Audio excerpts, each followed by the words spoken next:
Cal Baptist, tremendous grit by them. They did great game by them. They played terrific, made 15 threes on our home court. We made them really comfortable. Didn't do a very good job, obviously, defending the three-point line. Didn't offensive rebound at all. The game was really easy for us in the first half, and we were way too casual, and you could see it. Giving up 81 points after we gave up 53 the other night. Two totally different games, and give them a lot of credit. Disappointed for our team. Coach, you had two chances at the end, really, there. AJ kind of slipped, and you guys were able to get the timeout. But what were you guys trying to set up coming out of that timeout? Well, they were in zone the first possession, and in the second possession, we were going to play man or zone.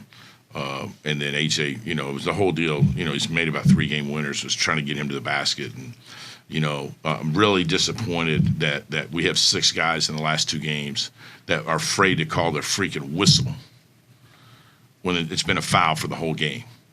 And when I got 14 kids in there bawling their eyes out, and we got 3,000 people in here that are disappointed, and 100,000 alumni that care so much about Stephen F. Austin, and we got 3 guys who swallow their whistle 2 games in a row. 6 guys swallow their whistle. It's been a foul all game long, and they decide they're not going to call it. And I know our head of officials said if a foul at 19:58 in the first half, it's a foul with 3 seconds left in the game. And you can't tell me that's not been a foul the last two plays. And I'll probably get reprimanded or whatever from our league, but it's a foul. And if they get away with it, why can't I get away with telling the truth here? If they can walk off the floor with no reprimand, why can't I? And it's not fair to kids when they're adults. And it's not right. And it's not right. I don't think it's right. Because they're the adults, and I got kids playing. And it's not one play. And I know it's not one play. But the game is still one play after another. And it's not right. And I'm sick of it. 2 games in a row. It's not fair. Can cost us a league championship. Determines our people's mental health. We worry about mental health. Hey, these adults, they don't care about our kids' mental health, and they call a foul because they call the game right. Mental health. Hey, check my mental health after these guys just laugh at each other after they don't call a foul. Determines a win or a loss. 2 games in a row.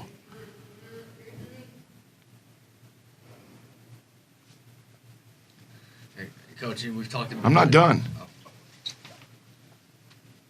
Go ahead. Now I'm just going to ask you just about the difference between the 2 halves.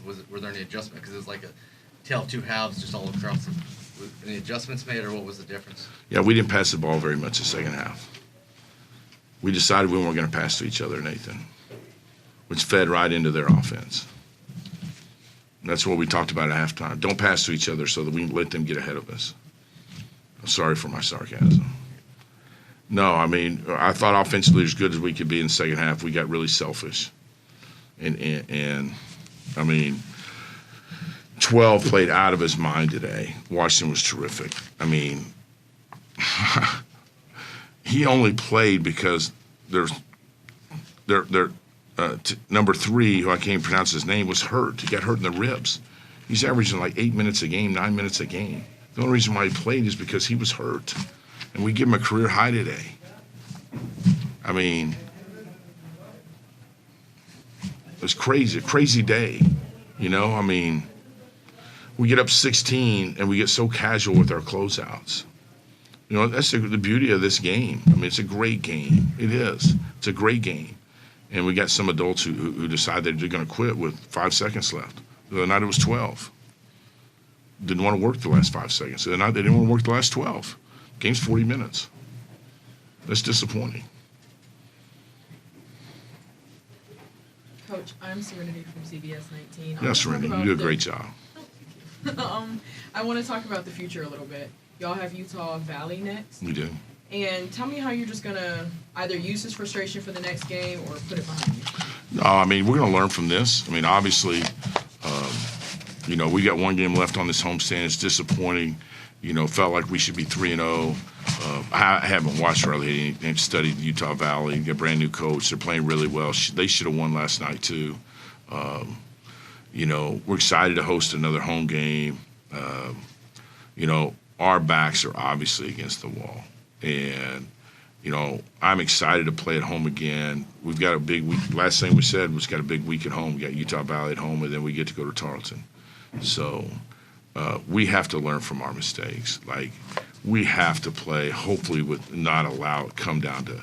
The last 5 games for us have been within 5. Every game's been 5 points. And in this league, the margin of error is so small. So we need a great crowd Thursday night. Utah Valley's, we're tied with them in the league, and we need to play really well. They got a good point guard in Drake, and so we'll need everything we can to win. Hopefully we'll get some guys back healthy and have our full roster Thursday night.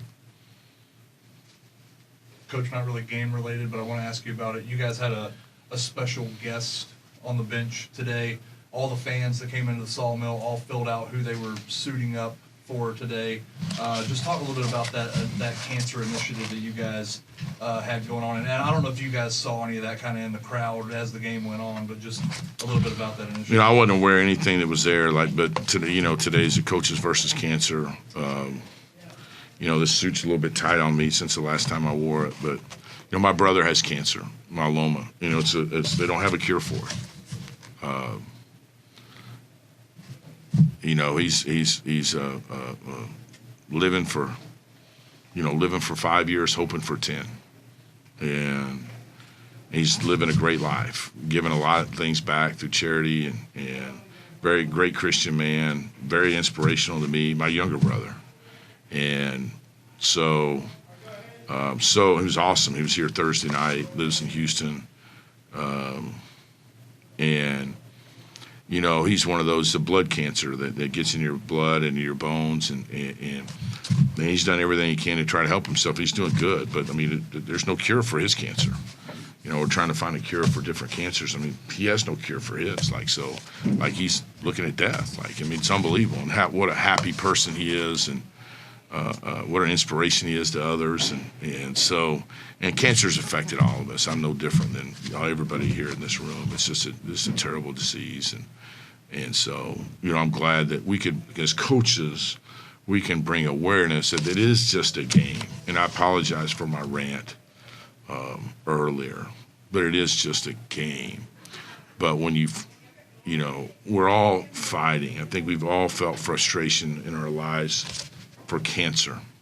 And why did this person get cancer? Or why has this person had to have it? Or why, and we all try to fight for it and fight for somebody's health and try to help them.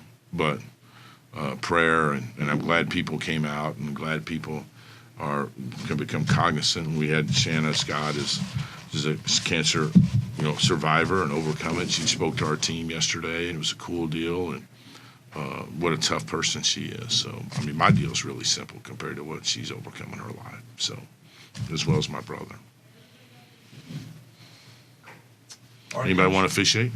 Looking at what's that? Anybody want to officiate? Coach, looking forward to seeing you guys back in the Sawmill. Appreciate your time. Yeah. All right. Thank you. Thanks a lot.